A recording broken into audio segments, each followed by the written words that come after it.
All Hey man, right.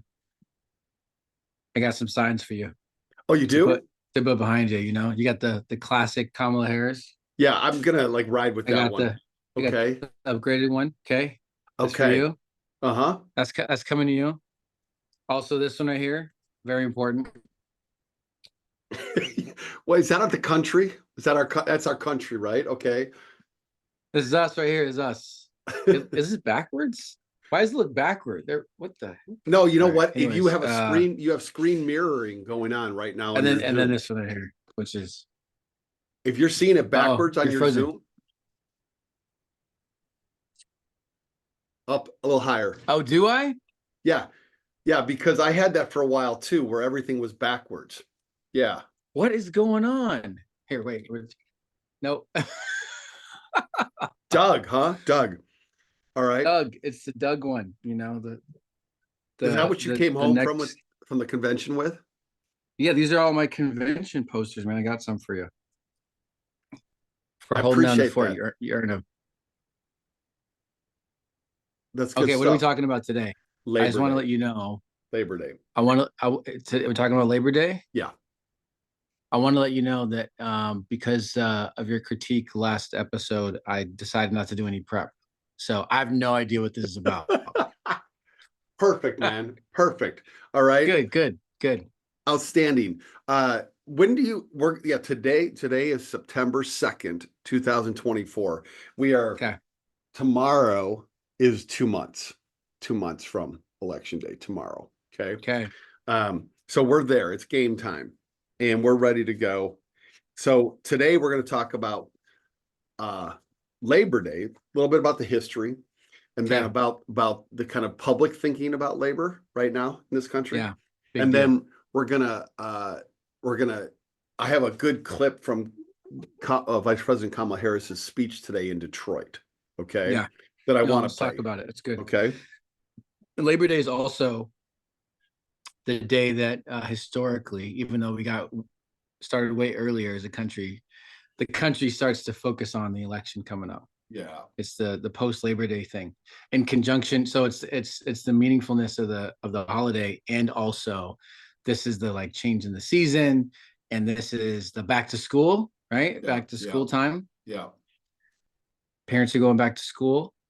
Am I breaking up? You are. Oh Yes. man, hold on, I'm gonna fix it. Okay. Uh, I'll just correct Charles what he just said. Parents are not going back to school. Parents apostrophe kids are going back to school. So if your kids are in public No, schools, parents are mentally going back to school too. okay.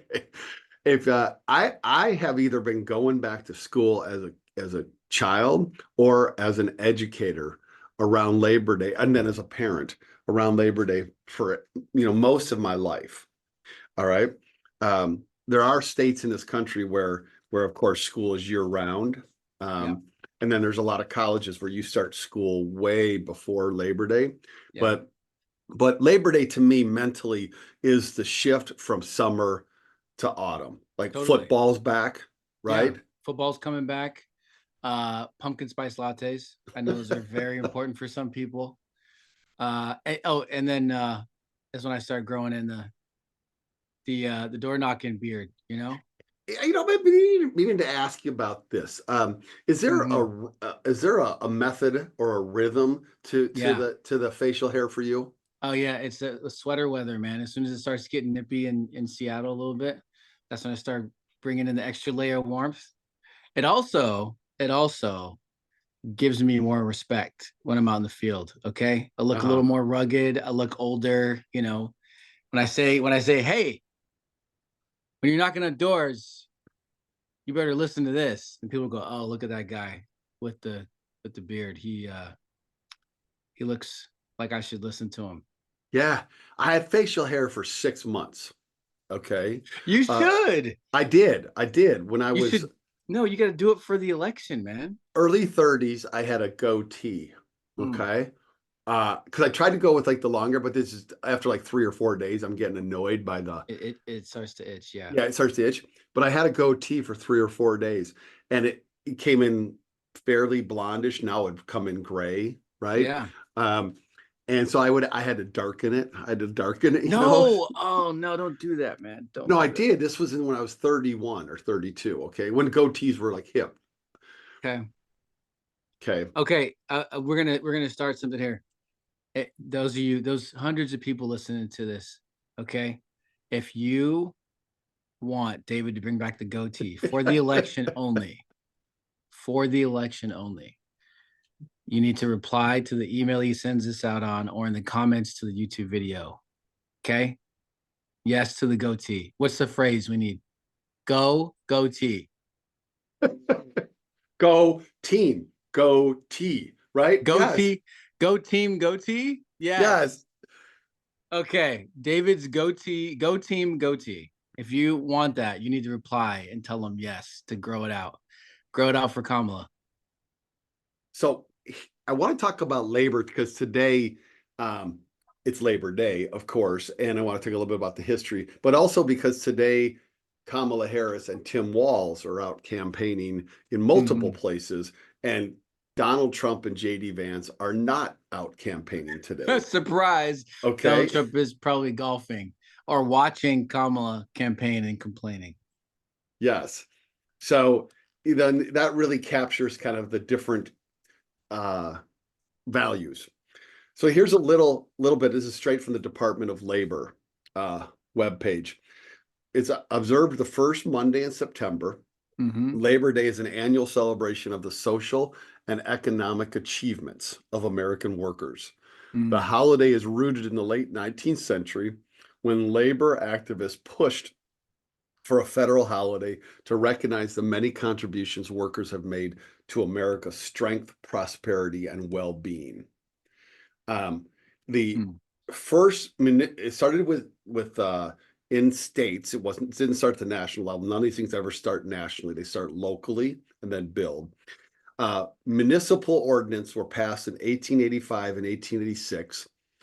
New York was the first state to introduce a bill, but Oregon was the first to pass a law recognizing Labor Day. They passed that law in 1887. Wow. During 1887, four more states, Colorado, Massachusetts, New Jersey, and New York, passed laws creating a Labor Day holiday. By the end of the decade, Connecticut, Nebraska, and Pennsylvania had followed suit. And so I just want to, I mean, super interesting that these are blue states. That's what I was going to say, man. That's what I was going to say. Super interesting. This is 18 what? It's 1880, late 1880s. Okay. I love that. And Nebraska, by Nebraska, they just mean Omaha. Yeah. So, but yeah, there's something cultural in that, right? Right. By the end of the 1880s, so it starts in 1887. Here's the states. I'll run through them again. Yeah. Oregon, Colorado, Massachusetts, New Jersey, New York, Connecticut, Pennsylvania, Nebraska. All right. Nebraska, parentheses, Omaha. Okay.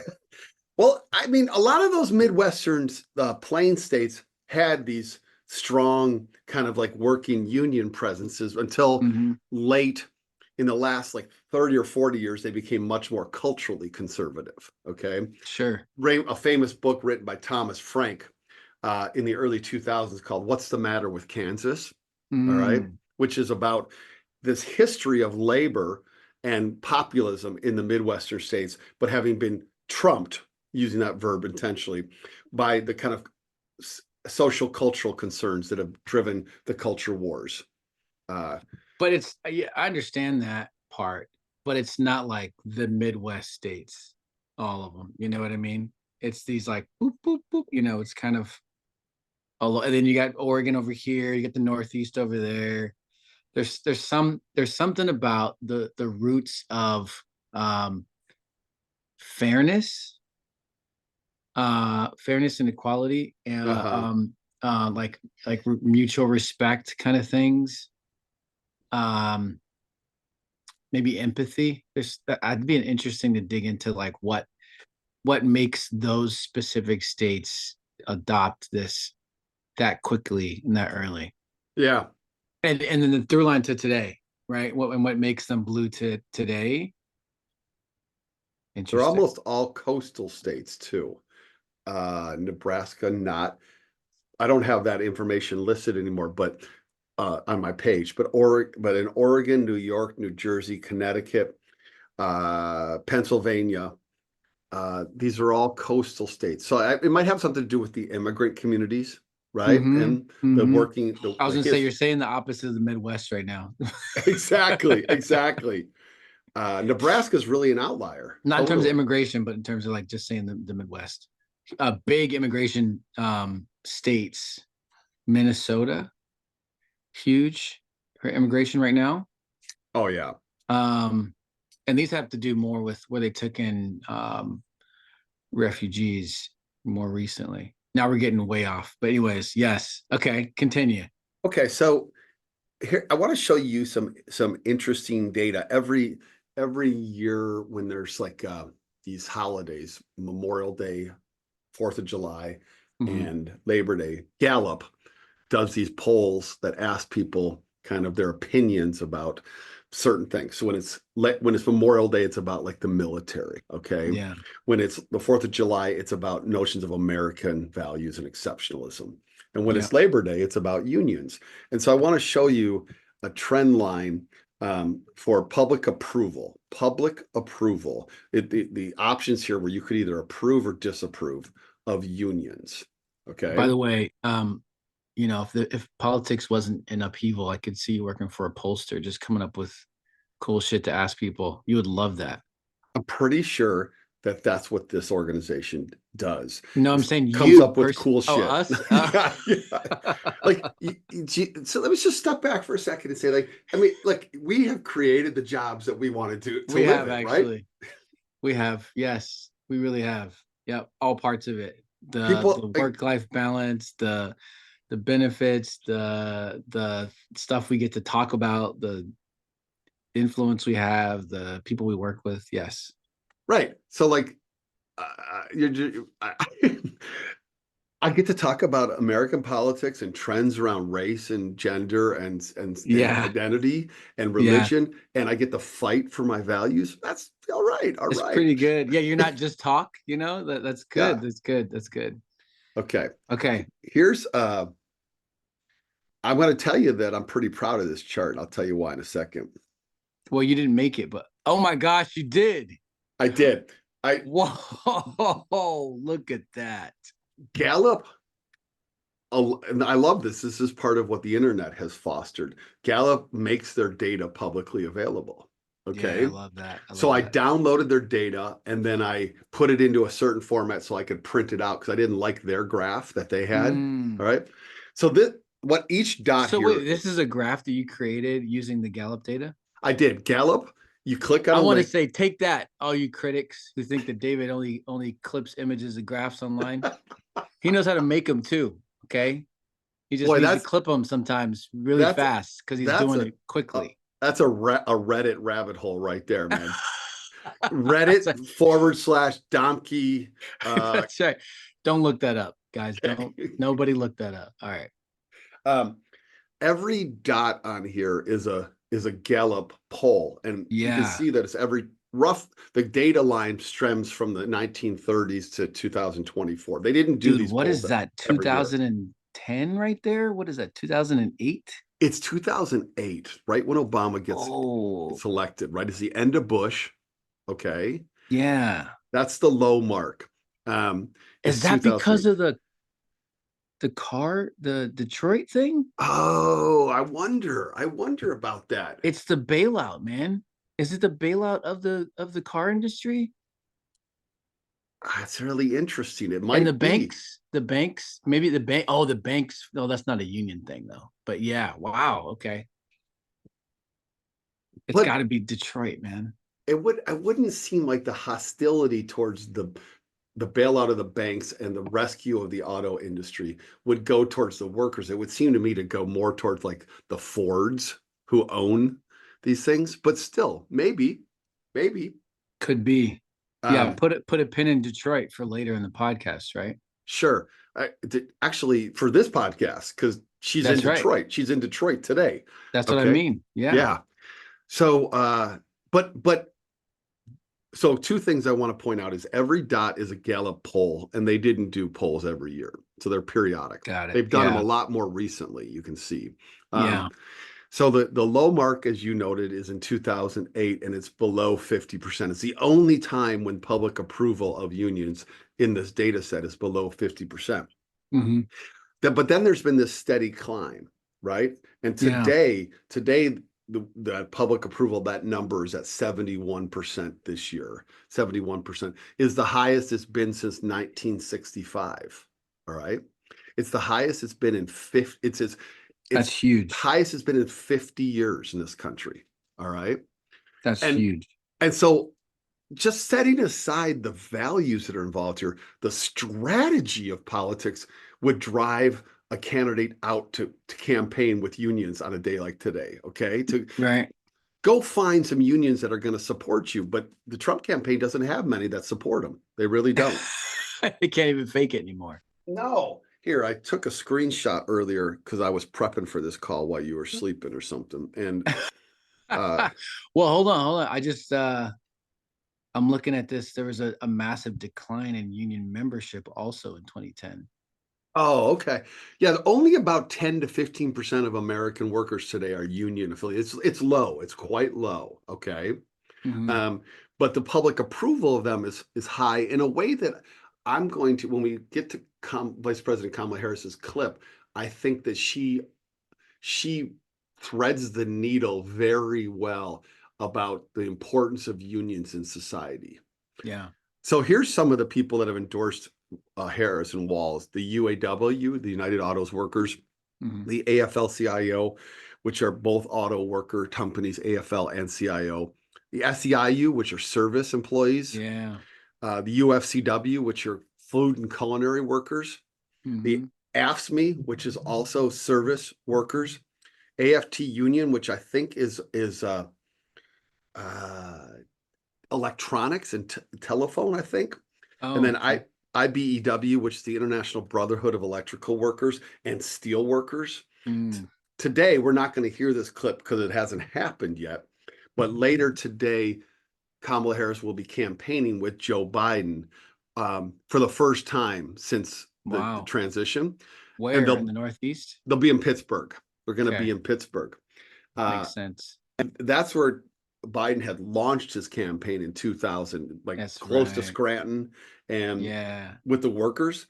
And Yeah. she's going to make the case today that United Steel, U.S. Steel, United States Steel, which has recently been sold to a Japanese company, should stay American owned. All right. And Whoa, really? and Biden's been saying this, and I don't know if they can block it or if they can certainly bring public pressure. Right. Yeah. Um, That's super interesting that they're going to do that. And then yeah. Japan, that's one of our strong allies. Yeah. Um, so you're listing off some of the unions we've door knocked with the SEIU before. You and I did it in Florida in 2018. Yep. Yep. Yep. And then in Yep. Yep. 2019, right before the pandemic. And then we've done it off and on the years after that. The labor unions are one of the most consistent door knocking groups in the country. In the country. When we were doing work Oh, okay. in Virginia last year for a special election, they were the only other folks there. And then we were in with Aaron Rouse in Virginia Beach. They were the only other like small group that had been out there recently knocking on doors. So Oh, they're really? consistently talking to voters. Yeah, AFT, just looked them up, and I'm chagrined to say this, is the Oh, American Federation of Teachers. teachers. Oh, Okay. oh no. Okay. All right. That's because you're in the industry, and so you don't call it the AFT. You call it Thanks, you man. call it the union. You Yeah, call it the union. You call totally. it the family. You call it us. We. It's true. Right. We got a shorthand for it. Yeah, that's Okay. right. That's right. Um, so today, Harris was this morning in Detroit, and she does this. It's about a 3 minute clip I want to play because she does a couple different things. One, she references history. Hmm. Okay. Super. Second, Always got to do it. Always got to do it. second, she Yeah. talks about how it is that all Americans benefit from unions, even if you're not in a union. Okay. And obviously most Americans are not in unions. All right. So we all benefit. And then third, she segues, or she launches from talking about unions to talking about the kind of America and the kind of leadership that we should have. And so it's a really nice piece. And I find it, she marched on a picket line in 2019. Okay. She did. This was when she was running for the presidency. She went out and marched on the picket line. So she has a very good relationship with unions, and they wanted her to pick Tim Walz or Andy Bashir. That's who they wanted as the VP, and she picked Walz. And you'll see a guy who you've seen in person standing behind her, Sean Fain, who's the head of the UAW. Yeah. I saw part of this clip. It's also very cool to see her, just her speak and not give her stump speech. Yeah. So she's speaking on a different topic and she's not giving her regular stump speech. And her delivery, especially with blue collar folks, is like, it's a different version of her that comes out, and I love it. It's like the, like people used to give Obama points for it, like the folksy Obama. You also, the hand gestures are very, they're unique to her, but she does do the point thing that Obama is known for. I saw that clip and I was like, this is a president right here. That's a president talking. Go ahead, play the clip. Okay.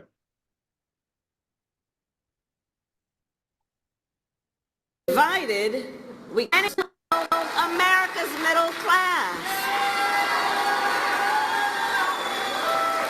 It is true across our nation, and it is true here in Detroit. Nearly 140 years ago, in this very city, 10,000 people marched in one of our nation's first Labor Day parades. Many held signs that read, "Divided, we can beg. United, we can demand."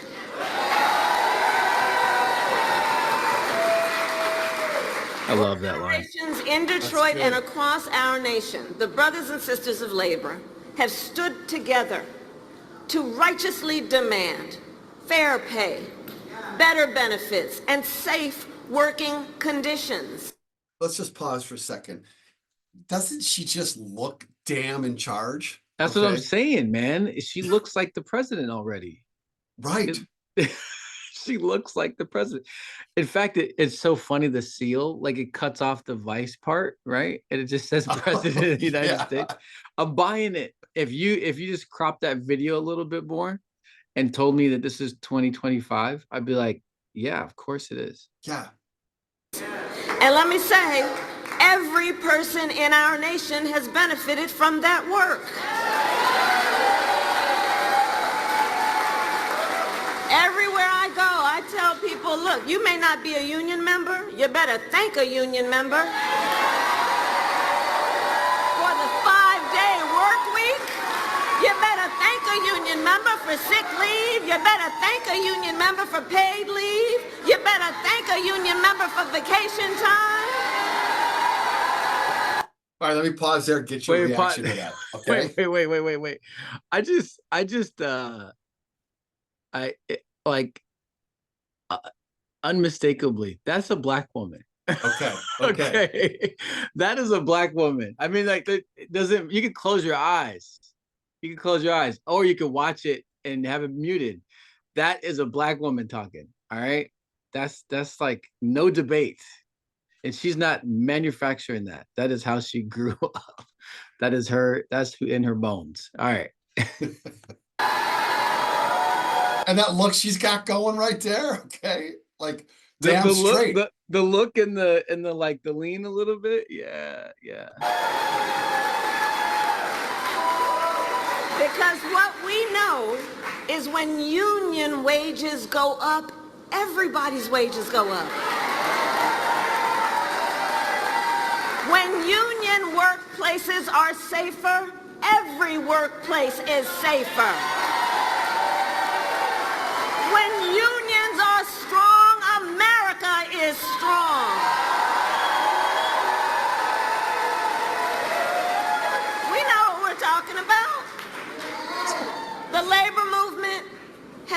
always understood the power of the collective and the power of unity. The power of unity. And while we are fighting so much nonsense that is about trying to divide our country, trying to pull us apart, look to what the history and the present of labor tells us about the power of the collective and unity. The spirit of that work, as much as the product of that work, is very telling and gives us really good lessons about what creates strength. And you know, many of you know my parents met while they were active in the civil rights movement. So when I was young, my parents, I see some young leaders here today. When I was young, my parents would take me to the meetings. I see our young leaders. And take me to the marches. I was in a stroller.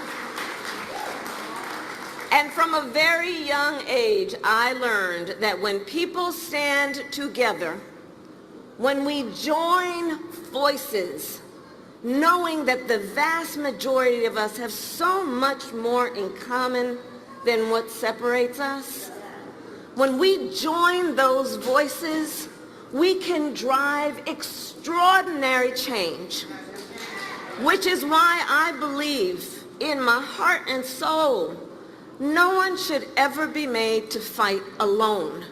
We are all in this together. We are all in this together. But I'll tell you, I think that there has been a certain backward-thinking approach over the last several years, which is to suggest, some folks, to suggest that the measure of the strength of a leader is based on who you beat down, instead of what we know, the true measure of the strength of a leader is based on who you lift up.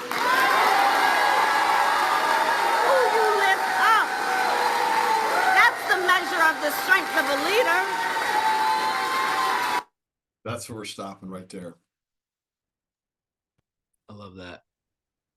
Them folks. Them folks.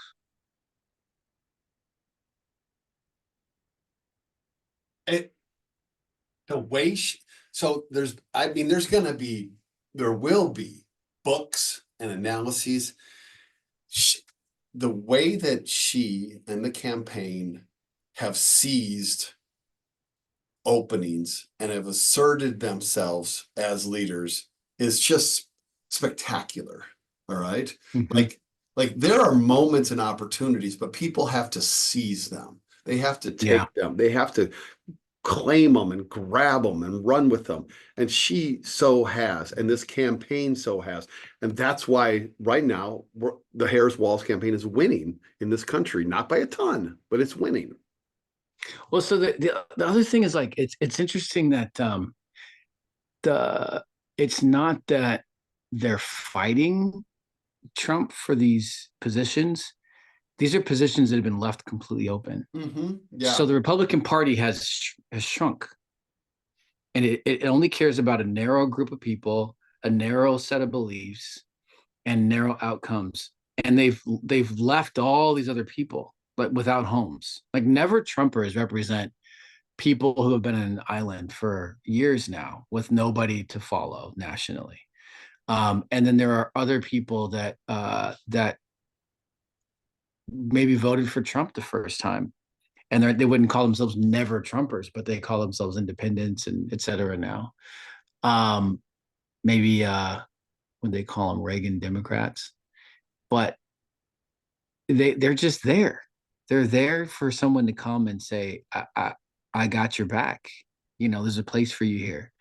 And that's what she's doing. That's what they're doing, is they're going after those people that know that Trump's not going after. They've been left out in the cold. And, you know, maybe all the, you know, people, no one likes to say anything bad about Biden anymore, but he didn't go after these people that hard. Not as hard as Kamala and Walz are doing right now. Yeah. Kamala and Tim, my buds, my people. The transition from Biden to Harris is generational. It's racial. It's gendered. it is also just pure level of campaign vigor. Okay. Yes. And Yeah. like Harris and Walz are running a campaign. That's what the Yeah. story is. And Trump largely isn't. Trump is running like a talk show is what he's running around the country, where he just Right. goes and kind of gives lectures. And we can see it in money raised. We can see it in field offices out in the field. We can see it in number of volunteers that are energized. We can see it in the bus tours that the Harris Walz campaign's doing. We can see it in campaign appearances. And see that alone is so valuable to be running this vigorous campaign. The energy, the enthusiasm captures us all. And Yeah. I think that like going to Detroit today, Pittsburgh today, there's no more iconic. There are no greater iconic union sites in this country than those two locations, Pittsburgh and Detroit. Yeah. Okay. Stealing cars. Yeah, exactly. And Yeah. so like that's what you should do if you're running a campaign. You should be in those locations. If you're a Democratic candidate running for the presidency, you should be in Detroit and you should be in Pittsburgh. And they are. You know how many times the Dems, we look at them and we're like, what the fuck are they doing? Okay. Yeah. What the hell Yeah, are they yeah. doing? Yeah. No, they are doing exactly what they're supposed to be doing today. Yeah. Well, I mean, and if we had a real candidate on the other side, he'd be there too. He would. He'd be there too, and you know, a different small town or something like that, and a different union would you know split off and support him. He'd be there if he's running a real campaign. Yeah. So Detroit it's interesting because it is like around this time. It is when politicians show up for folks to vote, and the unions know they know what time it is. That's also where you're from, though. So what is it like? What do you think about somebody being in your, you know, not exactly your hometown, but you know your neck of the woods, that's actually talking to people the right way and acknowledge them in the right way? It feels really good. Feels really good. You know, Biden went there after his debate performance and gave a really great speech. That's right. Detroit. That's right. He went to Detroit, and I loved how they received him. Okay, like they received him, they honored him, they chanted, you know, they had signs that said, Joe Motor City, Joe Motor Joe, or something like this. It was Joe City or something like this. It was, you know, and I liked that. I loved that. It felt really good. It just felt like recognizing a portion of strength. Like here's a place in this country that would lift up a president who was struggling at that time. I like that. Then we went on this Lakers. We did this trip with the Lakers, Dr. Terry and I, and this last week, as we talked about on the podcast, with the senior staff of the Los Angeles Lakers, a learning tour trip. And the rivalry between the Detroit Pistons basketball team and the Los Angeles Lakers is like right in my wheelhouse. It was the rivalry Magic and Isaiah Thomas. Right. It was at its height in the late 1980s, which is, you know, kind of like my early college years. And so I'm like going back and forth with the Lakers about like, you know, their team and their history and like, and so it was a running kind of joke that we had going. And all of a sudden I'm starting to feel like Detroit. Like this is Detroit pride. Right? Did they call you Detroit? Did they call you Detroit? No. Okay. But because the Pistons today are terrible. They're the worst team in the NBA. So I think they were just kind about it. All right. Okay. All right.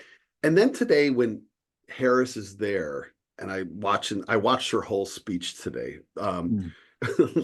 Lisa came in and I was laying on the bed just watching the speech. She's like, "Are you sleeping?" I'm like, "No, I'm getting inspired." Okay. And to see the way in which she is speaking, not just respectfully, but with this kind of sense of and Biden has been so pro-union. He's been such an incredibly pro-union. Yes. Yeah. So she could walk away from that. She could walk to some degree away, and she's not at all. All right. And so I am feeling pretty proud about about Michigan and about Detroit. And I've been thinking today, not just today, but for the last couple of weeks about, I've spent a lot of time in northern Michigan, where you and I made a stop there on our road trip in 2020. Yeah. And this We time of drove up. year, We drove up around the. yeah, What do you up by call it? Traverse City. UP? No, what do you call it? It is, yeah. You go.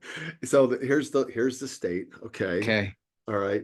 This is the thumb over here. So you go. We were over here. We were over here. Yeah. This is Lake Michigan out here. Okay. Okay. And then this is Lake Superior across way up here. And Lake Michigan goes around over here to Lake Huron. And then when you cross a bridge right here, you go up into the Upper Peninsula. So up here is the Upper Peninsula. Upper Peninsula. The UP. Okay. Yeah. Okay. And it would be this time of year, late August, with beautiful time, beautiful weather. And I've been thinking a lot about that. So there's definitely we got an email from a Common Power member who is up in Traverse City right now, which is up in that area. It's over there. Traverse City over there. And Traverse City is a blue portion of kind of like rural Michigan. And she said, she goes, we've been to the campaign offices for Harris and Walz, and it's overflowing. It's just overflowing.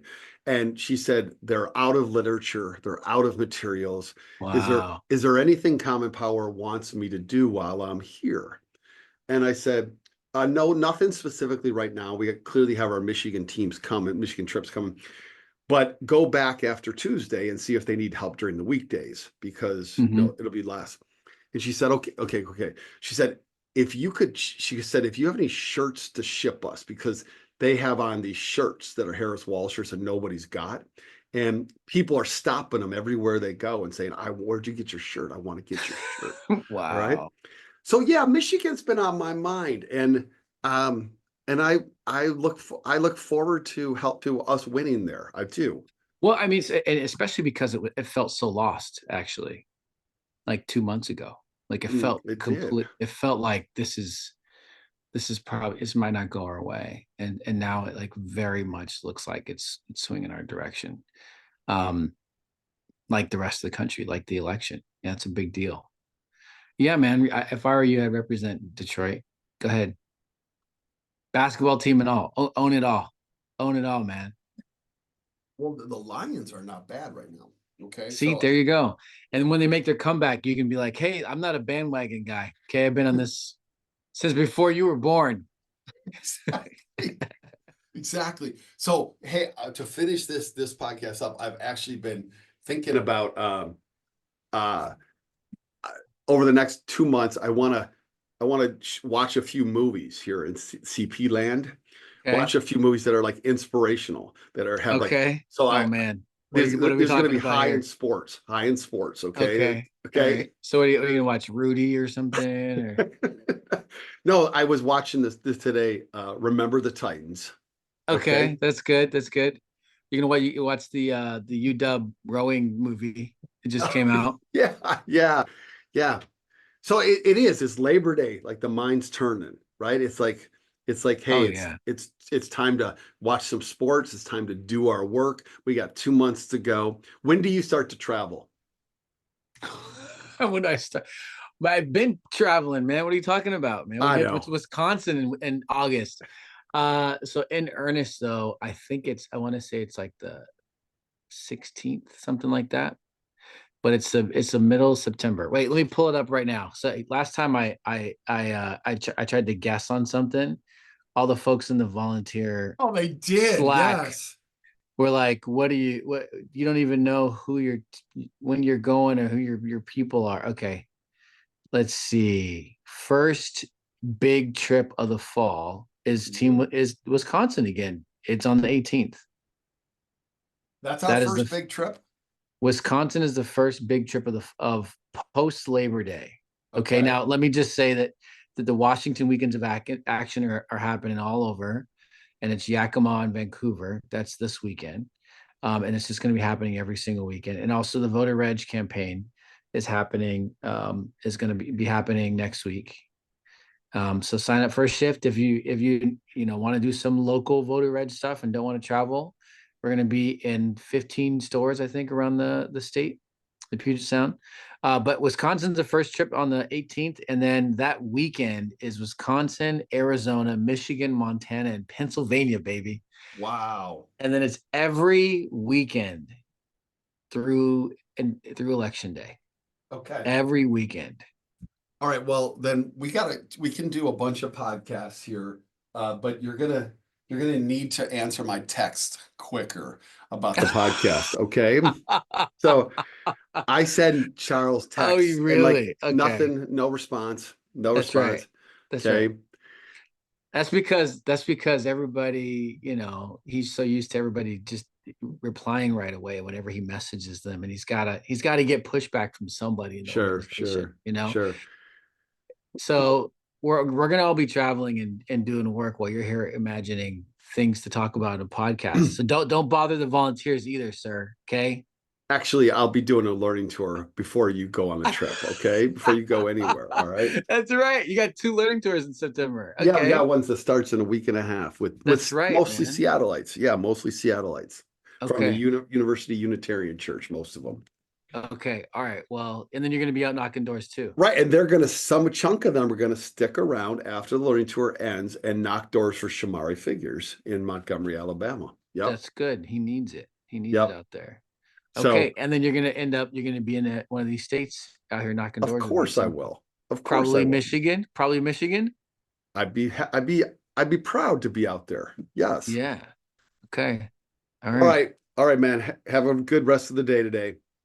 All right. Go Let's Detroit. Let's go, Detroit. Panic. Yeah, there's a lot of Detroit. Detroit's a song title and a lot of things, by the way. So yeah. I wouldn't know. See ya. See ya.